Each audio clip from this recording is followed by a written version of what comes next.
Welcome to Off the Hook. On today's episode, we're going to talk to the organizer of FanQuest.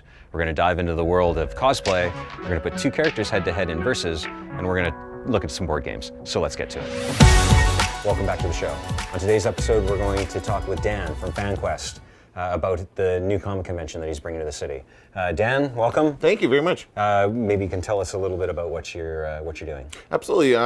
Myself and a group of other like-minded individuals got together and we decided we wanted to put on our own fan convention here in Winnipeg to celebrate all fandoms. And so we just decided to do it. We got on Kickstarter. We organized a Kickstarter fundraising campaign, and we made our Kickstarter $10,000. So now we have some money to play with, to rent our venue, which is at the University of Winnipeg, book some guests, which we have coming in, and basically just kind of plan it all out. The difference between FanQuest, we have a lot of conventions in Winnipeg, a lot of smaller ones. The difference between FanQuest and a lot of the other conventions is that we want people to do stuff while they're at the convention besides just shopping for stuff. It's a big part of most conventions, but we want there to be other things to do. So we're having video game tournaments, tabletop gaming tournaments, all kinds of stuff like that, so people can participate and have fun while they're at the convention without having to shell out a bunch of money. Nice. Yeah. Nice. Have you had any hiccups along the way? I want to say yes, but I don't think we have. The biggest worry was making the Kickstarter. We were fully prepared if we didn't make the Kickstarter to go forward with the event, but a way scaled down version of it. But we made it, so that's awesome. Although we haven't gotten to full execution mode as far as the stuff that we're going to do. So right now it's just a bunch of planning and talking, and we've got these great ideas. So no hiccups yet, but we are anticipating having some for sure. What does this say about the community that they're willing to back the project through Kickstarter in this way? Well, it shows that we have great support. It's quite amazing, actually, and we felt a little bit overwhelmed. We just launched this in December. We just kind of came together, decided on the name, decided on the logo, and then launched it, and then boom, all the support came in. It shows that we have a great fan community here in Winnipeg, and that's why we're very excited about this event. There's a lot of people who want to see an event like this happen. We do have, like I said, smaller cons that happen throughout the year, but we're really trying to celebrate all the fandoms. We're not calling it a comic convention. We're calling it a fan convention because we want it to be about fandom, not necessarily just comics, although comics will be there, and toys will be there, and cosplay, and media guests, and panels, and all the fun stuff you have at Comic-Con, but it's going to be just more interactive and there's going to be more stuff to do. You know what I mean? It's hard to... So what have you got in store for the community? We've got some great guests coming in. We've got Patrick Sabongui, who's an actor he plays Captain Singh in The Flash. Mm-hmm. So it's a very cool character. If you read the Flash comic books, he's not in a huge part of the TV show, but we're anticipating his role getting bigger, and he's just a great actor. He's been in a ton of awesome kind of fandom films like 300 and Watchmen. He's worked with Zack Snyder 3 times. Maybe we can get a little insight into the mind of Zack Snyder. That might be interesting. Anyway, he's a great actor, and it's going to be really interesting to hear him talk about his experiences. We've got some League of Legends YouTubers. So League of Legends is this big, popular online video game, most popular esport in the world. And we've got 2 guys coming in from England who are they play this game for a living, and they're professional players. They run their YouTube channels. They have millions, I shouldn't say that. They've got hundreds of thousands of subscribers. And so they're going to come in and run a bit of a League of Legends workshop with some people who want to learn more about that. Then we'll have a League of Legends tournament, tabletop gaming. We're not sure about the games yet, but we're going to leave it up to the fans and see what they want to do. We've got Blame Society Films coming in. They're another YouTube group, and they do a series called Beer and Board Games, nice. Which is exactly what it sounds like. So they're going to do a live show at the King's Head on the Saturday night. Friday night, we're going to have a Star Wars social. It's going to be the day after the 40th anniversary of Star Wars. So we're going to have a typical Manitoba social, but with a Star Wars twist. And we've got some Star Wars-related voice actors coming in. One of the guys from Blame Society is actually the voice of Darth Vader in all the cartoons and video games. Basically, when James Earl Jones isn't available, he's the guy to go to for Darth Vader voice, which is pretty cool. And then we've got another guy coming in who's the voice of Obi-Wan Kenobi in the Clone Wars TV series. So we have Obi-Wan and Darth, and we're hoping they're going to do something cool and fun and act out a scene maybe from the movie. Nice group of voice actors. That's cool.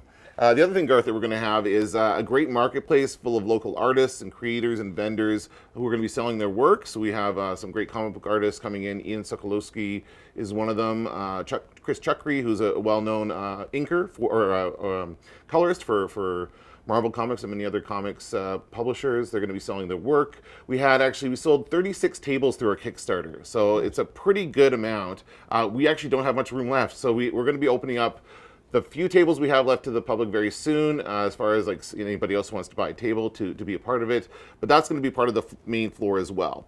The other thing I should mention is that our theater at the University of Winnipeg is an amazing theater. It's the same theater they have the Virtuosi concerts in, so it's nice kind of seating and very well put together, and that's where we're going to have all our programming. So panels, Q&As, performances. We've got D&D Improv, which is a local improv group, and they do Dungeons and Dragons themed improv comedy. So we're going to have them come in and do some performances there as well. Oh, so great. Lots of great fun stuff, and that's all going to be included in the price of admission at FanQuest. Oh, that's good. Well, Dan, it sounds great. Sounds like a lot of fun. Yeah. We'll see you at FanQuest. Thank you.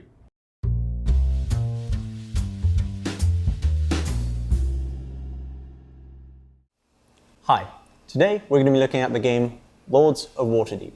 It plays 2 to 5 players, it takes around 45 minutes to an hour, and it is a worker placement resource management game. Each of you starts off with a faction, which determines your color, a secret lord, which determines bonus points for the end of the game, and some quests, intrigue cards, and agents in your pool. Now the game consists of 8 rounds, so you have to plan your strategy well, and at the 5th round, everyone gains an extra agent to speed up the play towards the end. So each round consists of you and your opponents placing agents in iconic buildings around the city of Waterdeep. Now let's take a look at some of these buildings. If you place someone in Cliffwatch Inn, that is where you can gain new quests, and the quests are what you need to gain victory points. In Waterdeep Harbor, that's where all the intrigue happens, and these cards can help or hinder yourself or your opponents. In one of these regular spots here, that is how you can gain the resources to try and complete your quests to gain the victory points. In Builder's Hall, you can build a new building, which opens up new possibilities and new spots to place your agents, and also gives the owner of that building a bonus if someone else uses it. At the end of the 8th round, everyone reveals their lord, and that gives them bonus points for certain quest types. So if you like backstabbing your friends, gaining resources, then you'll love Lords of Waterdeep, so come on down to Across the Board to check it out.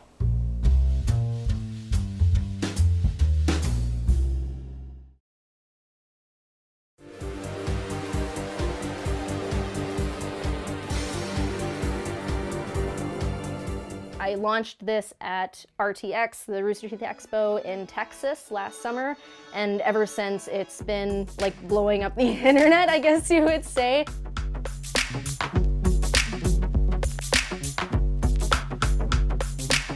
The roster of cosplays that I have is incredibly diverse. It ranges from backgrounds in the comic book realm, as well as video games, as well as anime. Primarily, I do a lot of video game-based cosplays, but some of them relate to the original workings, like the original design of that character, and some of them are completely original designs, which is part of my favorite part of cosplay, is being able to bring your own unique twist into cosplay and really turning it into an art. I've been basically drawing ever since I can hold a pencil. And then when I got my first personal computer, I also got a Wacom tablet with it. And then it just kind of went from there. I took graphic arts in high school and college. So I've always been a creative person. I've always loved to create just stuff I've seen in movies and cartoons and anime. When we first got started building cosplays and that, we were mostly working with very simple, cheap supplies. Craft foam usually was a big popular material to work with. Honestly, when I started, building props out of cardboard and duct tape and painting them with a permanent marker. Trying to buy locally and trying to be a little bit frugal about it, because cosplay can be an incredibly expensive hobby. We discovered EVA foam floor tiles. These are like one of the greatest things to happen to cosplay ever, because they're incredibly versatile. You can glue them together and make larger pieces, thicker pieces that you can use for sculpting into props. You can take a heat gun to them and shape them into making more rounded shapes, like the base of this helmet, for example. It's rounded and curved. The base of this is actually, and you can see on the inside, it's all these floor tiles.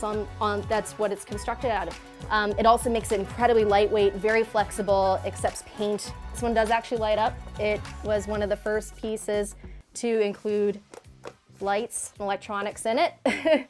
I really wanted to celebrate the love and history and fandom of Mega Man, but do it with my own unique twist, like I do with a lot of my cosplays.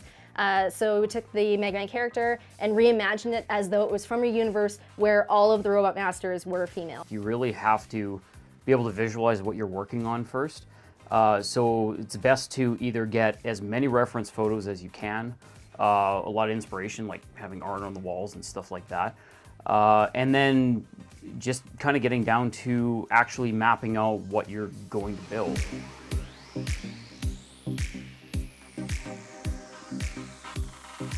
My backpack for my Amaterasu, which is from the game Okami. It was like a game from the, I want to say it was the late 90s on the original PlayStation, and then they made it nice and pretty and brought it out again for the PlayStation 3. This one was an original redesign piece because the character is actually just a white wolf that runs around in this landscape that's very similar and very reminiscent of like Japanese watercolor paintings. And so trying to create a costume or a cosplay based on a white wolf without just being a complete fursuit, it gets pretty challenging, but it also brings out a lot of creative uniqueness to it as well. And it's also incredibly functional because when you're wearing cosplays, you don't always want to carry a purse with you. So it actually has a slot so I can put my phone and my wallet and everything in the back, and then I don't have to worry about where my stuff is. So you're at these events for quite a while. It's not easy to stay in character all the time. How do you feel about people that are slipping out of character when they're at these events? You know what? For me, it's for me personally, it's a lot about the art form. I know there's a lot of people who really enjoy delving into the character of it and pulling on the full persona, you know, doing different voices and that. I like doing the posing of it, and since a lot of mine come from video games, they have very iconic poses, so it's really easy for me to step in and out of character because most of the time it's like doing a common pose that you'll see that character do for a couple photos, and then I kind of just get to step back and be incredibly genuine and completely myself again.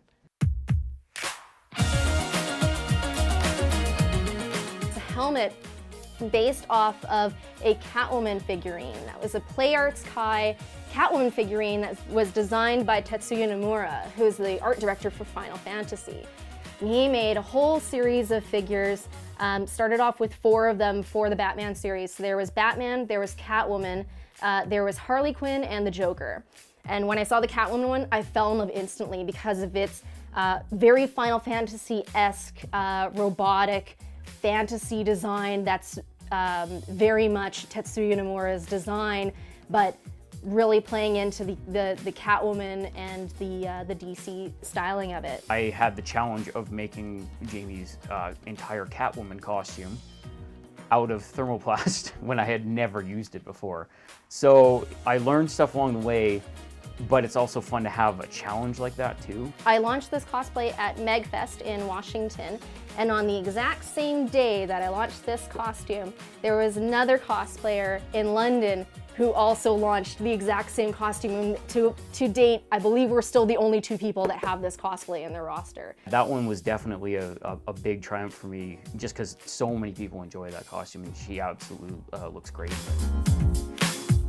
It really depends on the complexity of a costume. The Mega Man, that one, I mean, I think we pumped that out in maybe 40 hours between the 2 of us. I mean, that's 2 people working on it together, overlapping on each other's work to make it happen in 40 hours. Meanwhile, the Catwoman is probably closer to 100+ hours.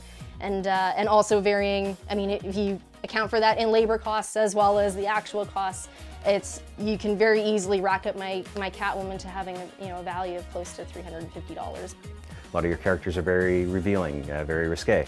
How do you deal with the public wanting their photography, wanting to meet you? Yeah, every experience from one person to another is incredibly unique. I have no problem with people coming up and getting their photo with me, whether they're wanting to get something silly or just get a picture of myself. To be honest, obviously, since my characters are sort of revealing and show a little more skin than some, generally there is some male attention, and that comes with the territory a bit. Usually I would rather them actually like put their hand on my shoulder instead of that weird like awkward hover hand thing, because I want them to have a good photo and enjoy the experience of meeting me or meeting that character come to life. There's the strong moniker of, cosplay is not consent. So you've been doing this for a long time. A lot of effort goes into it, a lot of time. Why? Why do you keep doing it? Well, I mean, I've been doing it for 13 years. It's been a long trudge going from hobbyist to, semi-professional cosplayer. I'm incredibly passionate about it. It's an art form, and it allows me to delve into a creative outlet that not a lot of people go into. I love to create original content, whether it's based on, a certain anime or just something that's straight out of my head.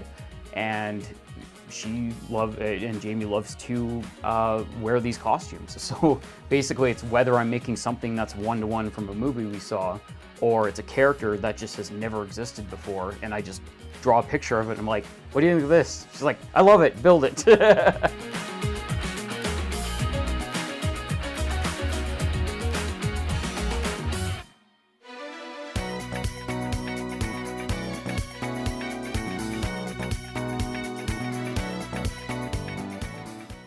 And across the board, we're very excited to feature a game called Dream Phone as part of our vintage collection. Dream Phone was published in 1991 by Milton Bradley and plays from 2 to 4 players. The idea of Dream Phone is that there's 24 boys out there, of which one of them has a secret crush on you. On your turn, you're given 3 cards with 3 of the boys and their phone numbers. You then get to dial one of those boys and see if they can give you a hint about your secret admirer. For example, they can tell you if they like certain sports or certain food items, or if they're wearing a certain item of clothing. Eventually, you can then figure out who is the boy that actually has a crush on you. So, let's for example call Bruce. His number is 555-3699. And see what he has to say to us. Hello? He likes most sports. Okay, so Bruce tells us that our secret admirer does not like any sports. Maybe another person will tell us that our secret admirer wears a jacket, in which case we can just find out which people wear jackets. By eliminating different categories, you will eventually have an idea who your secret admirer might be. If that's the case, you find the boy that you want to call, you call him, and he will tell you if he's your admirer or not. This is a great game with a lot of vintage features. So, come on down and check it out here at Across the Board. See you around.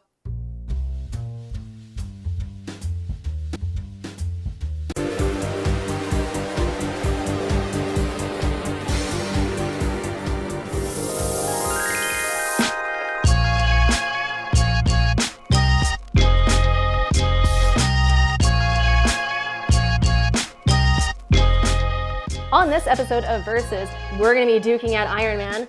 Versus Mega Man. So I think the first thing we're going to be talking about is who is the most agile.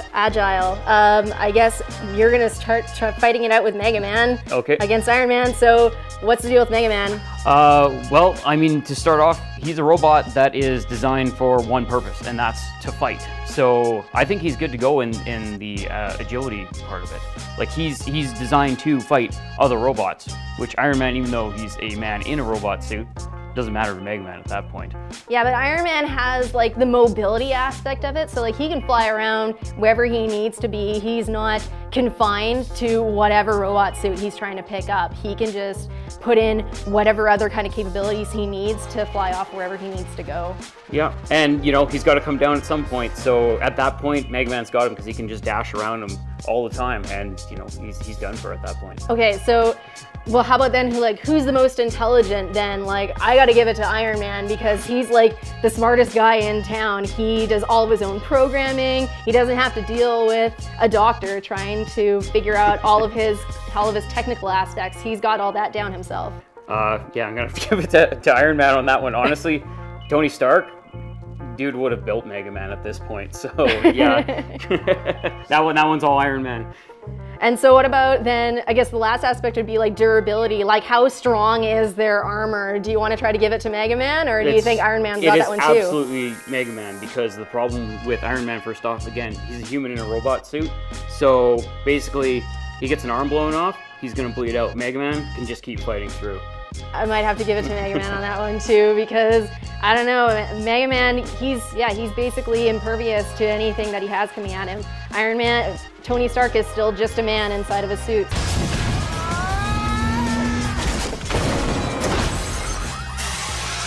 So who do you think is the winner out of the two of them? I think out of between all three aspects of it, it might have to be Mega Man. I think it's really close, but I think unfortunately, Tony Stark being a human being is kind of his downfall. I'm just not the hero type. Yeah, because ultimately, I think the only one that was kind of a toss-up was the agility, so it's close, but I think I gotta give it to Mega Man, because again, he's just designed for one thing and one thing only, so yeah. I'm gonna give it to Mega Man, because, well, I love Mega Man. That's it for today's show. I want to thank Dan and Jamie for allowing us into their house, showing us about cosplay, and until next time, it's off the hook.